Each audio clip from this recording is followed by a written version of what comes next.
नमस्कार, gold spot में आपका स्वागत है। मैं हूं मनीषा गुप्ता। जून की भारी गिरावट के बाद सोने चांदी के लिए जुलाई की शुरुआत बेहतर रही है।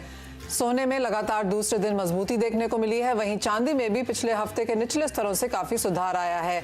आज सबकी नजरें अमेरिका में नॉन फार्म पेरोल डेटा पर हैं, जो आगे प्रेशियस मेटल्स की चाल के लिए काफी अहम रहने वाला है। इसलिए इन आंकड़ों से पहले सोने चांदी में क्या रणनीति बनाए, इस पर ही फोकस होगा। हमारे साथ जुड़े हैं एमिरेट्स एनबीडी के धर्मेश भाटिया, कुमरजी ग्रुप के रवि देओरा और बीएन वैद्य के एसोसिएट्स के भार्गव वैद्य। आप सभी का कार्यक्रम में स्वागत है। रविंद्र, पहले आपसे जानना चाहेंगे कैसा लगता है कि क्या क्यूज आज यहाँ पर देखने को मिल पाएंगे मार्केट्स में, और उससे पहले कैसे हो कारोबार? Hello ji, you asked me something, I just joined the line. हाँ जी, भार्गव जी आपसे ये जानना चाह रहे थे कि आज यूएस का नॉन फार्म पेरोल डेटा है, उससे पहले आप कैसे देखते हैं, क्या कैसे रह सकती है सोने चांदी की चाल? नहीं, आई थिंक जैसे आप देख रहे हैं काफी टाइम से कि डेटा जब भी कोई एनी मेजर डेटा आता है तो डबल मूवमेंट अपने को गोल्ड में मिलती ही है। मुझे मंदी के आसार कम लगते हैं अभी, मगर प्रायर टू द अनाउंसमेंट एक मूवमेंट आ ही सकती है, और इसमें जो भी डिप का चांस मिले, अगर 1770 तक जाए गोल्ड, जो एक बार जा सकता है, बिकॉज कुछ लोग अपने व्यूज दे ही सकते हैं, तो वो बाइंग अपॉर्चुनिटी होगी। और मुझे लग रहा है कि भाई टुडे इवनिंग और रादर फ्रॉम मंडे गोल्ड वापस अपने लेवल पे 1770 और 1785 के बीच में हो जाएगा। भार्गव जी, भारतीय बाजारों में किस तरह की बाइंग फिर आप यहाँ पर फिलहाल बनता हुआ देख रहे हैं, क्योंकि धीरे धीरे लॉकडाउन खुला है, खरीदारी फिर से लौटी है। माना यह जा रहा है कि जिनकी नीड है उसके हिसाब से ही फिलहाल ज्वेलरी की बाइंग होती हुई नजर आई है। फेस्टिवल्स कुछ नहीं है, पूरा ध्यान रूरल इंडिया में भी यहाँ पर बुआई की तरफ है, तो ये सीजनली उस हिसाब से भी थोड़ा सा वीक पीरियड है। पर क्या लोग ये सस्ते सोने के प्राइसेस का लुत्फ उठाते हुए या फिर फायदा उठाते हुए नजर आए हैं? मैं माफी चाहूंगा ये बोलते हुए कि अभी ये इन्वेस्टेबल सरप्लस काफी कम है लोगों के पास। तो जो सस्ते सोने का फायदा उठाने की बात होती है वो उतने चांसेस नहीं है, बिकॉज सभी लोग कैश ऑन हैंड ज्यादा रखने का प्रीफर करेंगे, बिकॉज सिक्योरिटी चाहिए। मगर एक चीज मैं मानूंगा कि गोल्ड का एज ए इन्वेस्टमेंट क्लास काफी लोग ने कम कर दिया था, वो सभी गए हैं ज्वेलरी में, नहीं बुलियन में। बुलियन का इन्वेस्टमेंट बढ़ता ही रहेगा, और ये अभी का जो एक छोटा सा हमारा ऑपरेशनल इश्यू है जो बुलियन में, जो टीडीएस और टीसीएस के हिसाब से चल रहा है, वो एक वीक में सेटल हो जाएगा, तो वो इम्प्रूवमेंट आएगी। मगर जैसे आप कह रहे हैं कि बिकॉज ज्यादा पैसा ट्रांसफर होगा, वो नहीं हो रहा है, क्योंकि सब लोग वॉच करना चाहते हैं कि कोविड सिचुएशन में उनके पास कितना कैश सरप्लस रखना चाहिए। ये इम्प्रूवमेंट जैसे आपने हिस्ट्री भी बता दी कि after monsoon is over will improve, वो चलेगा ही, और सब लोग एक बहुत अच्छी बाइंग आ सकती है in run up to the festival period. अगर ये चीज अगस्त में होती तो बहुत ज्यादा बाइंग होती, जुलाई में एक स्लो मंथ रहेगा। Point taken. धर्मेश, आपसे भी जानना चाहेंगे आप कैसे देखते हैं सोने के प्राइसेस, और जैसे भार्गव जी कह रहे हैं कि हाँ सेकंड हाफ में हल्की सी यहाँ पर खरीदारी अब लौट सकती है, क्या आपके भी वो व्यूज हैं? क्या बाइंग अपॉर्चुनिटीज अब अगले हफ्ते के लिए अगर कोई स्ट्रैटेजीज बना रहा हो तो उनको लेकर चलनी चाहिए? देखिए, सोने की बात की तो मुझे लगता है कि सोने में थोड़ा सा पुल बैक आ सकता है। डोमेस्टिक मार्केट में थोड़ा इम्पैक्ट ज्यादा होगा, क्योंकि मुझे लगता है कि रुपया अराउंड 75 के इर्द गिर्द सस्टेन हो सकता है। तो अगर रुपए के वीकनेस के कारण आपको डोमेस्टिक मार्केट में थोड़ा सा अपर हैंड मिल सकता है। अराउंड 47,100-120 का लेवल है, मार्केट कंटिन्यू सस्टेन करता है, बट अपसाइड 50,000 के लेवल्स ब्रेक नहीं कर पा रहा। तो डोमेस्टिक मार्केट में इंट्राडे या 2 या 3 दिन के अंतराल के लिए आप 400-500 रुपए की तेजी देख सकते हो। अंतरराष्ट्रीय मार्केट में भी अगर आप देखिए तो 1750 से 1800 का लेवल है, मार्केट इसी दायरे में है। फंडामेंटली काफी फॉर्मलेस है, क्योंकि अगर इक्विटी में थोड़ी सी भी जिटरिंग आती है तो कमोडिटी मार्केट में आपको बाइंग देखने मिल सकती है। तो मैं ये एंटीसिपेशन में रिकमेंड करूंगा कि 1800 के स्तर और 47,500 के लेवल्स आपको शीघ्र ही डोमेस्टिक मार्केट और अंतरराष्ट्रीय मार्केट में ब्रेक करते हुए देख सकते हो। चांदी पर भार्गव भाई आपको क्या लगता है, क्या चांदी में भी उस तरह की खरीदारी आएगी? क्योंकि चांदी ने अब तक इस साल में सोने को परफॉर्म किया है। अगर इस साल को देख लें तो चांदी अब भी पॉजिटिव में इस साल में कारोबार कर रही है, जबकि सोने में हमने 7.5% की गिरावट इस साल में अब तक दर्ज होते हुए देखी है। नहीं, चांदी में गिरावट की तो बात मैं नहीं करूंगा, मगर जिस तरह से आपने ऑलरेडी एक्सप्लेन किया कि चांदी में काफी अपसाइड हो गई है, तो इतनी ज्यादा अपसाइड में मैं नहीं देख रहा हूं। और चांदी का इन्वेस्टमेंट मॉनसून पीरियड के बाद ही आएगा, बिकॉज चांदी को एक स्टोरेज कॉस्ट और एक हैंडलिंग कॉस्ट एक अलग है, और रॉ चांदी का इन्वेस्टमेंट भी थोड़ा कम होता है, और हमारे पास उसके इतने इंस्ट्रूमेंट्स भी नहीं है। जैसे डिजिटल गोल्ड और ETF जिस तरह से गोल्ड में एकदम अपना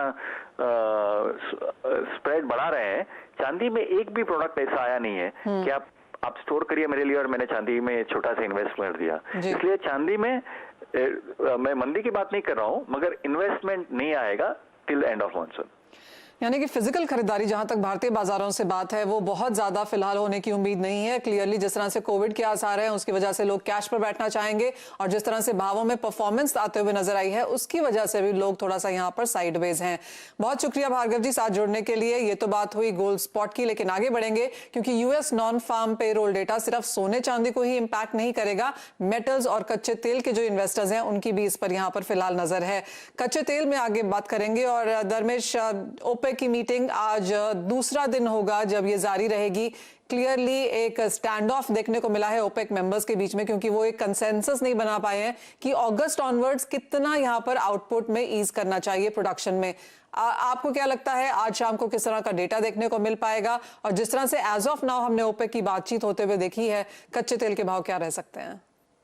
देखिए, कच्चे तेल में अभी भी मैं काफी फर्म हूँ। इनफैक्ट ये तीसरा महीना मैं कंटिन्यूस कह रहा हूँ कि तेल में अभी भी तेजी रखी है, काफी मार्केट में सपोर्टिव है। और जो ओपेक की जो डिसीजन है, बहरहाल मार्केट में ऑलरेडी डिस्काउंट हो चुका है। प्राइस अगर आप देखिए लास्ट 2 दिन में $2.5 की तेजी आपको देखने मिली है। मैं एक्सपेक्ट करता हूँ कि अनचेंज रहेगा। मोस्ट ऑफ द प्रोबेबिलिटी है कि मार्केट में कोई चेंज नहीं रखेंगे। बट जो जुगलबंदी ओपेक और नॉन ओपेक कंट्री के बीच में चल रही थी वो भी अभी काफी कंसोल्ड हो चुकी है। दोनों एक दूसरे को सपोर्ट कर रहे हैं और जो प्रोडक्शन है उसे कर्व कर रहे हैं। तो इस कारणवश आपको एक आर्टिफिशियली प्राइस के ऊपरी स्तरों पर सस्टेनेबिलिटी देखने मिल रही है। As a MENA region Gulf में अगर तेल $75 के ऊपरी स्तरों पर रहता है तो काफी पॉजिटिव है ये न्यूज के लिए। और इवन डॉलर भी काफी स्ट्रॉन्ग है क्योंकि शेल प्रोडक्शन भी कंटिन्यूस बढ़ रहा है। बट ऑन अदर हैंड अगर आप देखिए तो मार्केट में जो वैक्सीन रोल आउट हो रही है उस कारण में मार्केट में एंटिसिपेशन है कि काफी कंजम्पशन बढ़ेगा, काफी टूरिज्म हिट होगा। तो मेरे हिसाब से वो कारण के कारण आप लास्ट के 6 महीने, आगे के 6 महीने भी देखिए, सारे मार्केट ऑलमोस्ट $1 यानी क्वांटम में चल रहा है। तो मैं काफी बुलिश हूँ। मैं एक्सपेक्ट करता हूँ कि एटलीस्ट यहाँ से $80 के स्तर आपको शीघ्र ही देखने मिल सकते हैं। रवि, आप कैसे देखते हैं एनर्जी पैको की सिर्फ कच्चा तेल ही नहीं है जो 3 साल के हाईज पर कारोबार कर रहा है, करीबन 6 साल के हाईज पर एज ऑफ नाउ गैसोलीन के प्राइसेस हैं।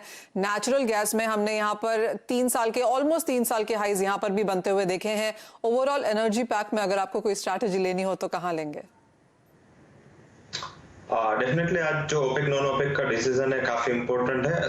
सेकंडली जो गौर करना चाहिए वो है स्प्रेड। WTI एंड ब्रेंट के बीच में जो स्प्रेड था जो यूजुअली $4 to $5 का रहता है वो अभी कम होके करीबन ½ सेंट का हो गया। तो आई थिंक वहां पे जब ये स्प्रेड डाउन होता है तब वोलेटिलिटी एंड मोमेंटम काफी बढ़ी रहते हैं, क्योंकि इंडियन प्राइसेस WTI का ज्यादा फोकस रखते हैं। तो आई थिंक उसका भी प्रीमियम मिलेगा क्योंकि WTI प्राइसेस है वो भी 75 के ऊपर सस्टेन हुए।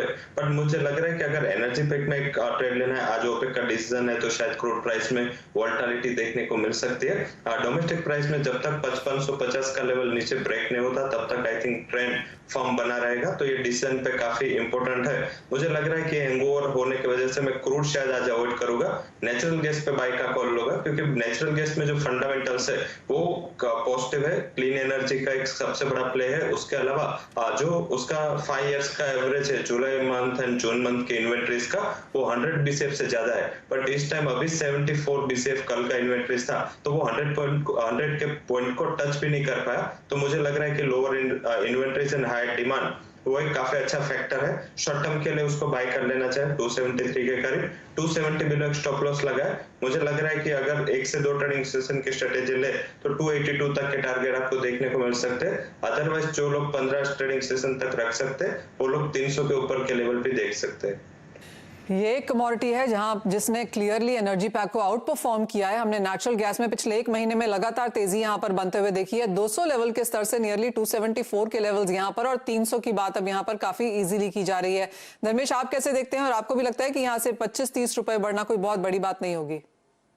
देखिए नेचुरल गैस की बात करें तो काफी स्पेक्युलेटिव है, आप चंचल कमोडिटी कह सकते हो। अगर आप देखिए इसकी जो चाल है ऑलमोस्ट 182 से लेके मैक्सिमम हायर साइड $3-3.5 के लेवल्स पे टिकती है। ये 2017-18 में ऑलमोस्ट $4.5 जाके आ चुकी है। फंडामेंटली एज सच कोई बड़ी डिमांड है नहीं, ये कर्व है, स्पेक्युलेटिव बाइंग है। इसमें अगर आप स्पेक्युलेटिंग करना चाहते हैं तो डेफिनेटली बाय करके चल सकते हैं, क्योंकि रुपए के सपोर्ट के कारण ये 285-300 के लेवल्स भी दिखा सकता है। But strict stop loss maintain करें, क्योंकि जिस रफ्तार से ऊपर जा रही है उस रफ्तार से भी नीचे आ सकती है। जी हाँ, वो कॉशियस बरतना यहाँ पर काफी जरूरी है, क्योंकि नेचुरल गैस के भाव हमने हमेशा बहुत ज्यादा वॉलेटाइल होते हुए देखे हैं। एक महीने में करीबन 80% की वॉलेटिलिटी भी यहाँ पर नेचुरल गैस ने दिखाई है, तो उस बात का आपको यहाँ पर जरूर ध्यान रखना होगा। लेकिन आगे बढ़ेंगे और बात अब यहाँ पर मेटल्स की कर लेते हैं, क्योंकि यहाँ पर बहुत ही मिक्स्ड व्यू हमने आता हुआ देखा है। इस हफ्ते की अगर बात करें तो काफी फ्लैट यहाँ पर कारोबार है। दो मेटल्स जिनमें तेजी आते हुए नजर आई है हमने, और जो पॉजिटिव ये हफ्ता बंद कर रहे हैं वो है एल्यूमिनियम और लेड। इन दोनों मेटल्स में यहाँ पर बढ़त जारी रही है। कैसे देखते हैं धर्मेश, और आपकी टॉपिक यहाँ पर क्या होगी? देखिए लेड डेफिनेटली काफी फॉर्म है। अगर आप देखिए लेड और जिंक यूजुअली इसका जो प्राइस है ऑलमोस्ट पार पे चल रहा था, बट अगर आप देखिए तो 30 से 40 रुपए की फर्क आ चुकी है प्राइस में। बट लेड एक्सपेक्ट कर रहा हूँ कि 180-183, और अगर आप अपसाइड मैक्सिमम 190 तक के लेवल्स भी आपको देखने मिल सकते हैं। बट ज्यादा पॉजिटिव में एल्यूमिनियम में हूँ, क्योंकि एल्यूमिनियम कंटिन्यूसली महीने दर महीने 200 के स्तर ब्रेक नहीं कर पा रहा, और मैं एंटिसिपेट कर रहा हूँ कि शीघ्र ही ये लेवल आपको ब्रेक करते हुए देखेंगे। जिस तरह स्टील में फॉर्मनेस आ रही है, उसी तरह एल्यूमिनियम को भी थोड़ा नॉन फेरस पे सपोर्ट मिल रहा है, और एक्सपेक्ट करूं कि 201-202 के टारगेट आपको इंट्राडे या 1 या 2 दिन में पोजिशनली 210 के टारगेट्स आपको एल्यूमिनियम काउंटर में देखने मिल सकते हैं। मेरी हॉट पिक एल्यूमिनियम काउंटर है।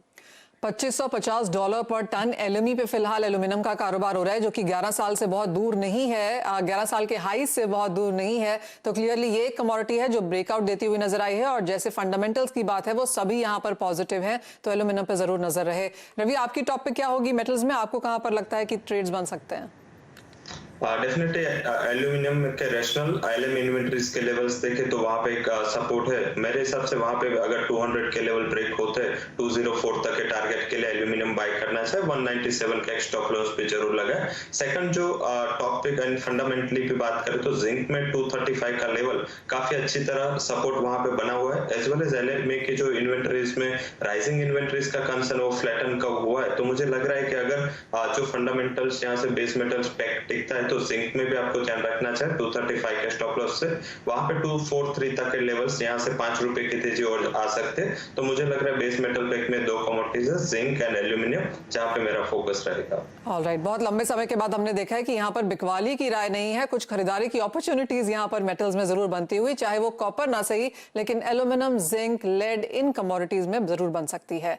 इसी के साथ रुकेंगे एक ब्रेक के लिए। जब लौटेंगे तो बात करेंगे एग्रीकल्चर कमोडिटीज की, नजर डालेंगे अब तक के मॉनसून पर, बुआई के इलाकों पर, और यहाँ पर आप टॉप ट्रेड्स क्या ले सकते हैं बताएंगे आपको।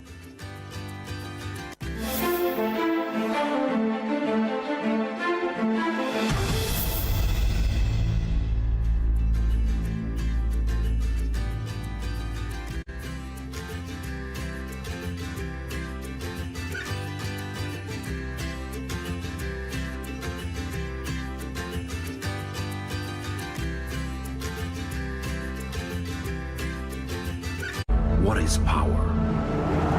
Is it the mighty roar of the heart? Is it being in the front seat, taking control, seeing farther than everybody else? Or is it the ability to play at will, with the twists, the turns, and the endless straights, leaving everyone behind every single day? The new 5 Power Play.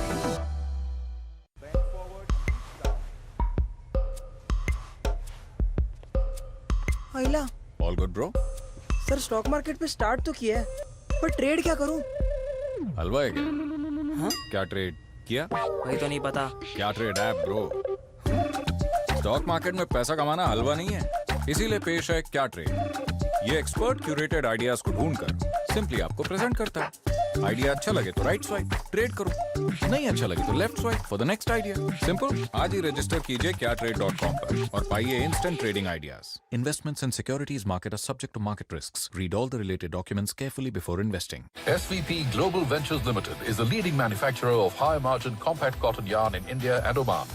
Order book of more than 5,000 crore rupees. posted the highest revenue of 571.1 crore rupees and EBITDA of 93.6 crore rupees in the fourth quarter of financial year 21. भूल गई? Next weekend का तो plan है ना?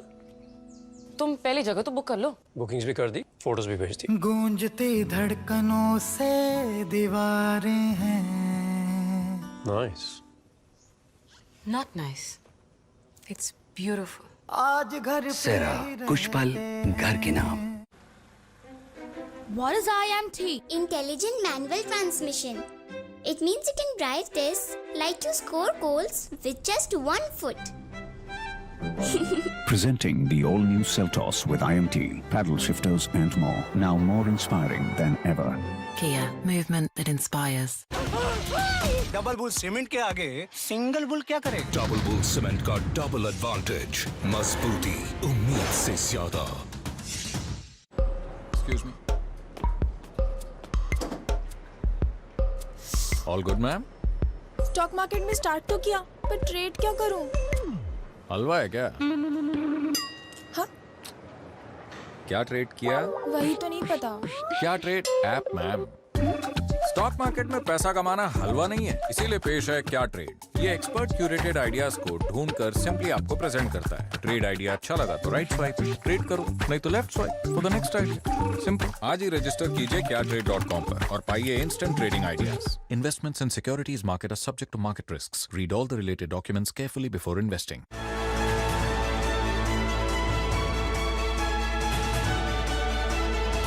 Having difficult times, especially in the beginning, to examine patients with the PPE on, wearing the mask. Silicant salute the doctors who lost their lives while standing tall on the front line. हाय, आप अपनी पहली salary कैसे खर्च करेंगे? Definitely कुछ पैसे invest करना चाहूँगा। मैं अपने छोटे भाई के लिए स्मार्टफोन खरीदूंगी। मैं अपनी पहली सैलरी अपने पापा मम्मी को देना चाहूँगा। मुझे ट्रैवलिंग का बहुत शौक है। मैं लाइफ इंश्योरेंस पॉलिसी लूंगा, क्योंकि वो मेरे और मेरी फैमिली की सिक्योरिटी के लिए जरूरी है।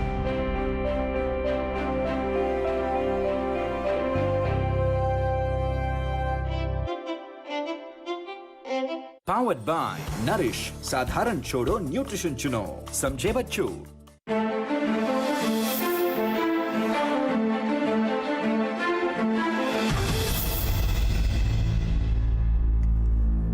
अच्छी शुरुआत के बाद मॉनसून का मूड बिगड़ता जा रहा है। देश के ज्यादातर हिस्सों में पिछले कई दिनों से बारिश नहीं हुई है और अगले 5-6 दिन तक मॉनसून की फिर से रफ्तार पकड़ने के आसार भी नहीं हैं।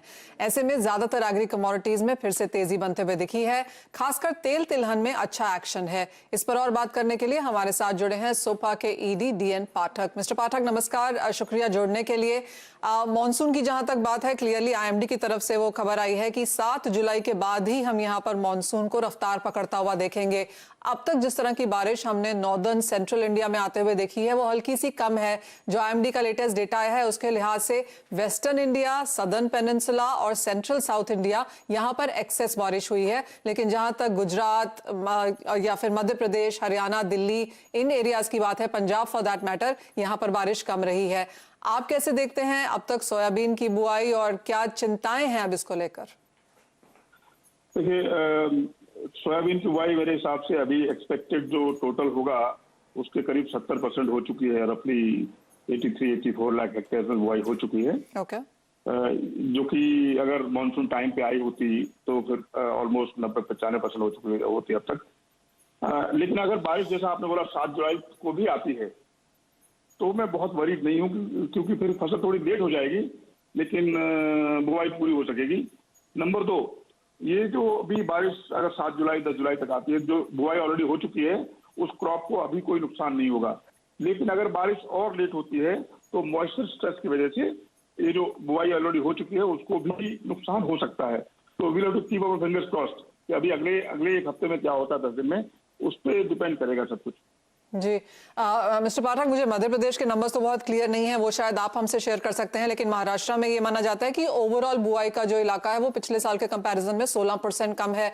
क्लियरली सरकार की तरफ से अभी कोई ऑफिशियल नंबर्स इसके लिए आए नहीं है और हम उसको फॉलो नहीं कर पा रहे हैं, लेकिन एमपी में जैसे आपने कहा कि एज ऑफ नाउ तक बुआई यहाँ पर बेहतर है। किस तरह से जो प्राइस सेंटिमेंट है वो हमने यहाँ पर ऑलरेडी आता हुआ देखा है, आप किस तरह से देखते हैं इसका इम्पैक्ट?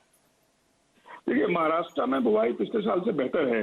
गवर्नमेंट का डेटा तो लेट आ रहा है। गवर्नमेंट का डेटा तो 28 तारीख का है, जो कि करीब 21-22 लाख हेक्टेयर की बात कर रहा है। मेरे हिसाब से बुआई, क्योंकि बुआई तो रोज होती है, मेरे हिसाब से बुआई हुई महाराष्ट्र में करीब 30 से 32 लाख हेक्टेयर हो चुकी है।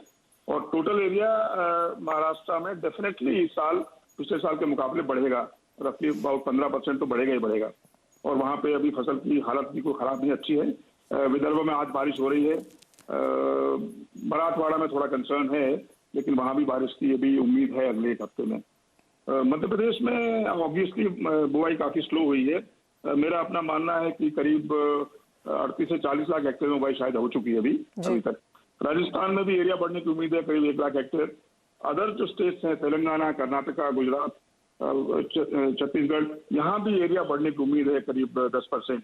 तो ओवरऑल पिछले साल के मुकाबले एरिया बढ़ने की उम्मीद मैं अभी तक कर रहा हूँ। हाँ, लेकिन अगर मॉनसून बहुत लेट हो गई तो फिर इट्स एनीबॉडीज गेस, कुछ मैं कह नहीं पाऊंगा उसके बाद। जी, तो डॉक्टर पाठक, आप ये कह रहे हैं कि एज ऑफ नाउ जो सेंटिमेंट इम्पैक्ट हमने आता हुआ देखा है इन खबरों का प्राइसेस पे, वो शायद बहुत देर तक नहीं ठहरेगा। अगर बारिश, जैसे आप बोले 7 तारीख को अगर बारिश होती है तो डेफिनेटली नहीं ठहरेगा। Point taken. डॉक्टर पाठक, बहुत शुक्रिया साथ जोड़ने के लिए। तो वो फिलहाल यहाँ पर राय है कि एज ऑफ नाउ बुआई का इलाका पिछले साल के कंपैरिजन में थोड़ा कम जरूर है, लेकिन अगर 7 जुलाई तक भी बारिश नहीं होगी तो यहाँ पर चिंता की बात है। रवि, आप कैसे देखते हैं सोयाबीन और बाकी खाने के तेलों के प्राइसेस, क्योंकि अच्छा खासा उछाल यहाँ पर देखने को मिला है। क्लियरली अगले 10 दिन यहाँ पर काफी इंपॉर्टेंट रहेंगे, लेकिन तब तक किस तरह का कारोबार किया जाए? डेफिनेटली आपने जो फंडामेंटल्स डिस्कस किए वो क्लियरली उसके लिए विजिबल है, बट इंटरनेशनल फैक्टर्स में देखें तो यूएस में इस साल जो वेदर है अब तक का मींस की सेंचुरी का सबसे खराब वेदर वहां पे चल रहा है। पर्टिकुलर जो ब्राजील एंड अर्जेंटीना जो सबसे बड़े एक्सपोर्टर है, वहां पे काफी कंसर्न्स है, काफी जगह हीट वेव्स चल रहे हैं, जो अभी इस हिसाब से यील्ड काफी कम होगी। तो इंटरनेशनल क्यूज है वो भी थोड़े उसके लिए सपोर्टिव। हालांकि अगर यहाँ पे जिस हिसाब से एमपी में ये लास्ट 5 से 6 दिन में सोइंग में रिकवरी देखने को मिले, तो इस हिसाब से मुझे लग रहा है कि शायद सोयाबीन के प्राइसेस डोमेस्टिक वॉलेटाइल करे, बट उसका प्ले आप ले सकते हैं सोया ऑयल के प्राइसेस में। वहां पे एक रुपये का भी फैक्टर है, जो रुपये में वीकनेस है उसका भी एक एडिशनल एडवांटेज आपको मिल सकता है। मुझे लग रहा है कि सोया ऑयल में यहाँ से बाई करना चाहे 1270 के करीब चल रहा है, नीचे 1250 के करीब एक स्टॉप लॉस लगा है। ये प्राइसेस 1310 1320 तक जा सकती है। मुझे लग रहा है कि सोयाबीन शायद डोमेस्टिक फैक्टर से थोड़ा वॉलेटाइल हो, but due to this weakness in INR as well as देखे तो इंटरनेशनल क्यूज के हिसाब से सोया ऑयल में तेजी टिक सकते हैं। बाइक की उम्मीद वहां पर है, लेकिन आपने जैसे रुपये की बात करी और काफी कुछ यहाँ पर डॉलर पे इम्पैक्ट करेगा, और डॉलर में हमने नियर 3 महीने के हाईज बनते हुए देखे हैं। आप कैसे देखते हैं धर्मेश आगे जाके डॉलर रुपये की सिचुएशन? देखिए, डॉलर की बात करें तो मैं डॉलर में अभी भी काफी फर्म हूँ। डॉलर इंडेक्स की स्टार्ट करें तो अगर 88-89 से जो यूटर्न लिया है 92-92.50, बट अगर आप देखिए डॉलर एज सच नहीं बढ़ रहा। स्टर्लिंग और यूरो ये दोनों काफी पिटाई हो रही है। अगर आप देखिए स्टर्लिंग 1.37, 137, 136 के लेवल्स पे आ चुके हैं, जो 143, 142 पे थे। और अगर आप यूरो की बात करें तो 1.22, 1.22 से ऑलमोस्ट 1.18 की तरफ आ चुके हैं। तो ये इसमें गिरावट आ रही है। और मेजर डॉलर इंडेक्स में जो मेजर जो कंपोजिट है उसमें यूरो और स्टर्लिंग है, तो उस कारणवश आपको देखिए डॉलर में फॉर्मनेस देखने मिल रही है। और अगर डॉलर कंटिन्यू फॉर्म रहा तो 93-94 के लेवल्स के ऊपर सस्टेन हुआ तो रुपी अप्रोक्सीमेटली 75 के लेवल्स पे आपको दिखा सकती है। प्लस सेकंड इंपैक्ट, इंडिया का जो मेजर ट्रेड डेफिसिट है वो है कच्चा तेल, सोना और इलेक्ट्रॉनिक्स। तो अगर आप देखिए कच्चा तेल कंटिन्यूस बढ़ रहा है तो मुझे भी लग रहा है कि रुपये में और आगे जाके वीकनेस आ सकती है।